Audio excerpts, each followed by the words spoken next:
It's 2013. I'm with Kim Braley. It's Wednesday at the Colonial. Kim and I have known each other for a while, and I was first introduced to the name Braley in rifle school. And, so to me, Kim's a bit of a legend out here.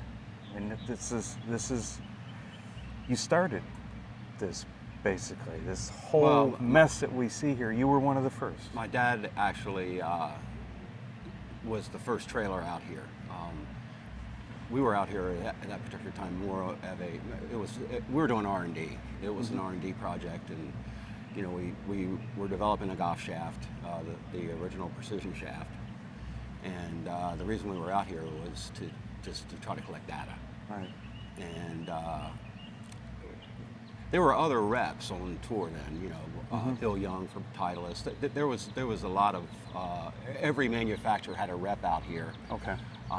To take care of the lockers, basically. They hung around the locker room and made sure everybody had their balls and their gloves and their hats. Okay. And that was pretty much the extent of it. All the club work would have been done back at the factory, wherever that would happen to be. Right. There was one guy named Lou Gibson who was out, and he had a 2-horse trailer with his equipment built around it. And he was a pretty famous character.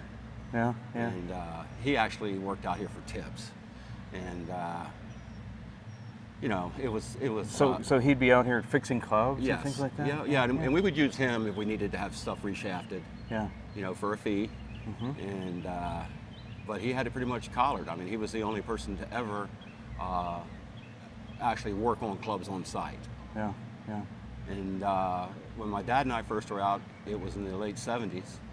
And shortly thereafter, another shaft company came out. And then, the next thing you know, it's 20 years later, but, we never would have dreamed it would have been what it is today with all the multi-million-dollar trailers and the number of people that actually have made a career out of working out here. Yes. It's really. There's a bunch of them. Yes. Yeah. Doing quite well too. Yeah. I mean, it's a great place for one of the young kids we met the other day. I mean, he didn't quite make it as a professional player, but he knows a lot of the professional players, so he's out here. Yep. A lot of the guys, the majority of the people that work out here are all golfers. I mean, and a lot of, for not 100%, but a lot of these guys certainly at one point entertained playing professionally. I don't know that anybody would be out here if they didn't love the game. And but it's a very fine line between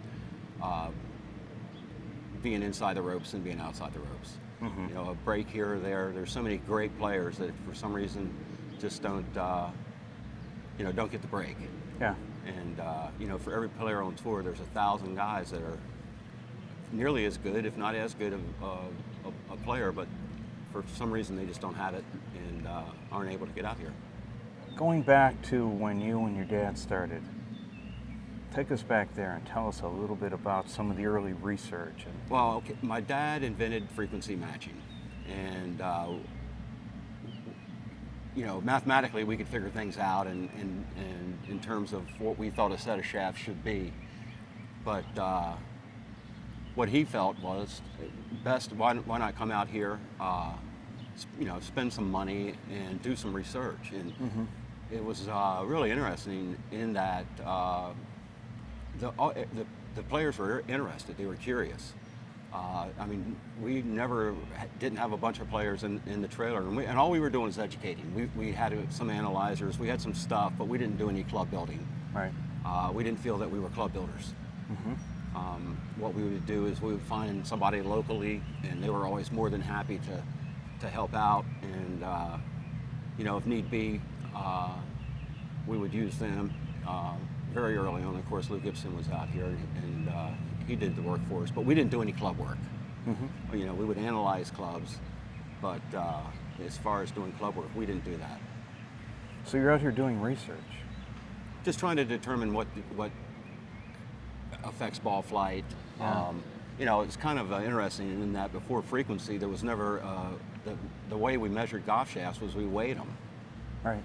more higher tech people would put them on a deflection board, which was a static measurement where you basically grab the shaft at one end and Put a weight on the other, yeah, put a weight yeah, on it, yeah. and measure how much the shaft bends, and that was considered pretty high tech. And through other industries and other applications. Originally, my dad was in the golf club business, but quickly realized there was a need for a method of measuring stiffness with golf shafts and categorize them, and putting a number on something rather than calling it a letter. An R is what's an R, what's an S, what's an X. It's pretty arbitrary, but that's what we. Initially the money that we raised was for research. It wasn't for. There was no marketing involved. We didn't have anything, on our trailer. That came a little bit later. It was purely research, and we were just trying to quantify things that we thought that we had a pretty good idea was how things worked, but just trying to quantify there's something about this game and something in what happens during the swing that is totally in your subconscious. And one of the things we learned early on was there was nothing that was there were very, very few givens where you could go exactly to something. That's why fitting's an art. I agree. The science completely of, an art. And the science part of it.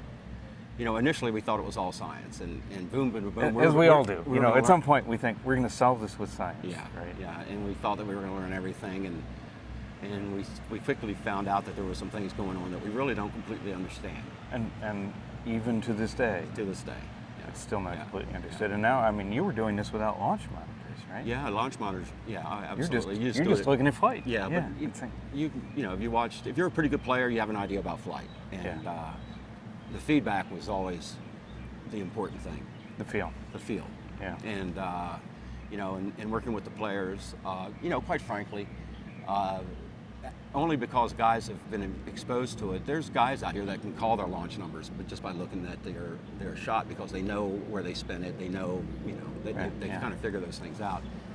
It's a great tool, but in terms of fitting, it is a great tool, and it's something that I would recommend having. But it's not something that is, absolutely 100% necessary, especially at this level. Yeah. Player knows what the ball is supposed to fly like. And if it doesn't fly like they want it to, that's our job is to make that happen. So was it more?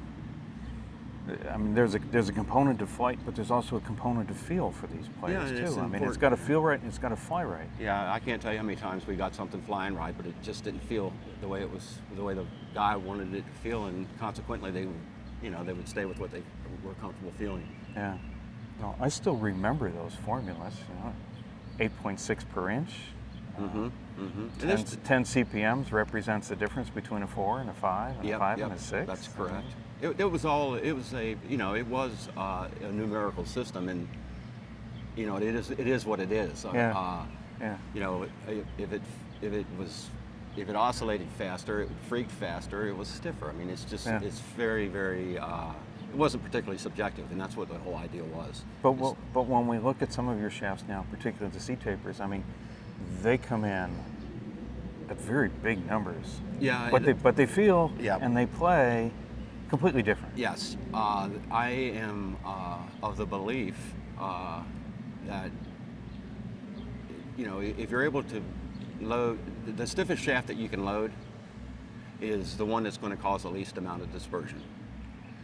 The stiffest shaft you can load is also going to cause the best distance, and consistently the best distance.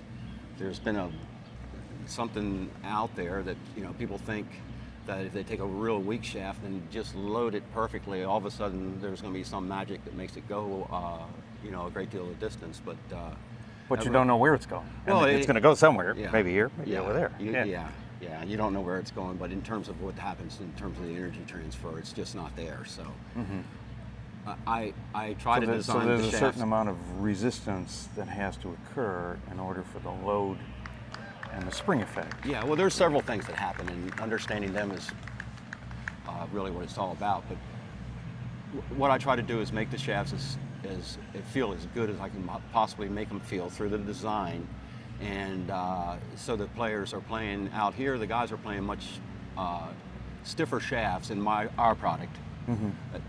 Than what most people, than they say it feels. You know, a lot of people say it feels soft and this and that, and what it actually is, it's smooth. Right.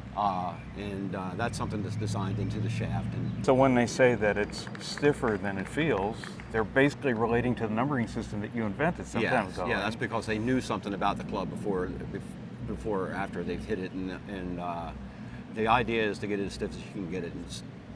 For reasons of dispersion. If a guy can load it and it's stiffer, the dispersion is going to be less. That's just, I mean, it's a given. Nobody hits the ball dead nuts every single time, but the ones that are hit on marginally and they tend to keep going in the same direction that they were hit over the period of time that the ball's in the air. There's things that we can do to help correct that situation. And the stiffness of the shaft is certainly, you know, obviously you can do things with the club head, but the stiffness of the shaft is also a component of that. So we have the C-taper and the KBS Tour, and you know, I look at those two shafts and I say, C-taper here, KBS Tour over here. I hear rumors of a lighter weight C-taper. Yeah, our shafts are designed to be fit. And I've been, I believe, you know, been fitting, you know, since the 80s, early 80s actually. And, you know, there's a system to it. With the C-taper, the initial design of the C-taper was for players that were actually a little bit stronger. People that hit the ball pretty high, people that spun it a little bit more, that wanted to have more control. Right. And that's that's what that design is all about. But there is a segment of the population out there that still wants those types of, still wants that type of control, but they don't want to be playing a shaft that weighs 120 grams. Yeah. Or more. And we're seeing a number of 95-gram shafts. Yeah, in play now. there are a lot of them. There are a lot, absolutely. And for that reason, we're developing the CT Lite, which will be a more of a mid-high flight, but in that category, it would be a lower flight in that category, and a shaft in that category, in that weight category, that would have would be a little bit easier to control. You know, in terms of the spin, and the same reason. Once the thing starts going off, you know, you don't want to continue to just go away from the target. You want something that's going to be a little bit tighter. And especially players that play a little bit more, not necessarily better players, but you know, people that care about their game, that get fit. Those people would stand to, you know, to use that type of a product. And how's that going to blend with the original CT line? I mean, can I take? I take a CT Lite and put it in hybrid? Oh yeah, absolutely. They work fantastic in hybrids. You know, a hybrid was designed to replace the 3-iron. Now all of a sudden they're 4-woods. Right. You know, they make them longer. They put graphite shafts in them, and now, I mean, that 3-iron. You know, I don't understand you and why. I are like-minded on this. Yeah. I don't understand why people put graphite in hybrids. I just don't have. You know, you want to hit your 3-iron a certain distance, and you want it to be consistent. All right. You don't do that by putting a light shaft in it, making it longer, and having a soft tip on it. And torque and all the rest of the things. Yeah. But anyway, so the CT Lite is designed for the person that wants a lighter golf shaft but still wants the control. The problem when you get with the real light golf shafts with the real thin walls, it's tough to design the control into them that you would like to. Right. Just because there's not enough material. Yeah. The walls get thinner and thinner. The walls get thinner, and you reach a point in time where, you know, it's just about as thin as you can get, and you know, with the heat treating and what we have available to us now, which, you know, it's improving all the time. How soon are we going to see it? I believe it's going to be announced in the next week or two, and I want to say that from what I understand, it's going to be in June, right around the June time frame. So it's still going to be out this season? Yeah, it's going to be out this season, absolutely. Okay, so we're going to get to see it a little bit Yes, later. And, yeah. and you're doing very well now